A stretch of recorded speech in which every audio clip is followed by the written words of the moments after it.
Hello guys! Welcome to my channel. For today's video, magbigay lang ako ng tips sa inyo guys sa magpa-flight next month dito sa Hong Kong.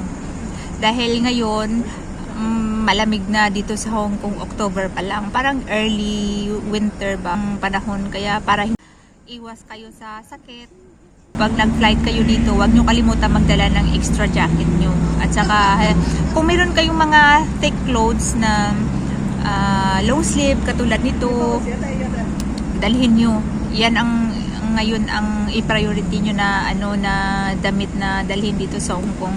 So sana mapanood yung video na ito sa lahat ng mga magpa-flight next month. So halimbawa may allergy kayo sa mga lamig or sipon, pwede din kayo magdala ng mga anti-allergy na. Kailangan guys magdala kayo ng kapal na jacket, damit, medyas. Halimbawa, makapal na damit is yung long sleeve. Katulad nito, long sleeve.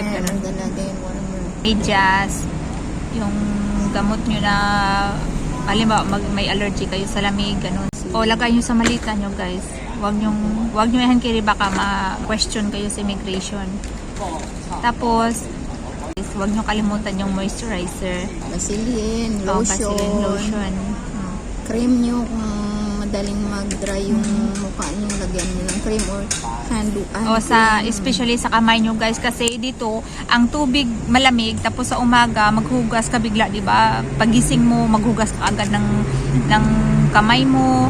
Siyempre sobrang malamig yung kamay natin, bumibitak-bitak, nagka-crack yung kamay natin, kaya kailangan natin yung moisturizer para hindi titigas yung balat sa kamay natin. Masakit kasi guys pag may crack yung kamay mo, yung daliri mo, yung dry kasi nagka-crack, nagsusugat siya. Minsan dumudugo pa yan guys, kaya be awareness na lang. Dapat morning at night maglagay talaga ng cream para or Vaseline, kahit man na moisturizer para hindi siya mag-crack.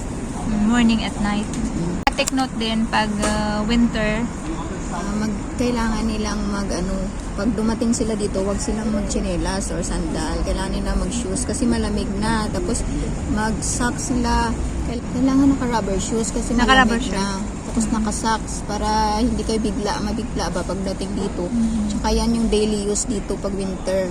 Naka-socks, rubber shoes. Tapos magdala ng extra socks kasi lalo na paggabi yung mahabang socks para pagtulog kasi nag-adjust pa yan eh.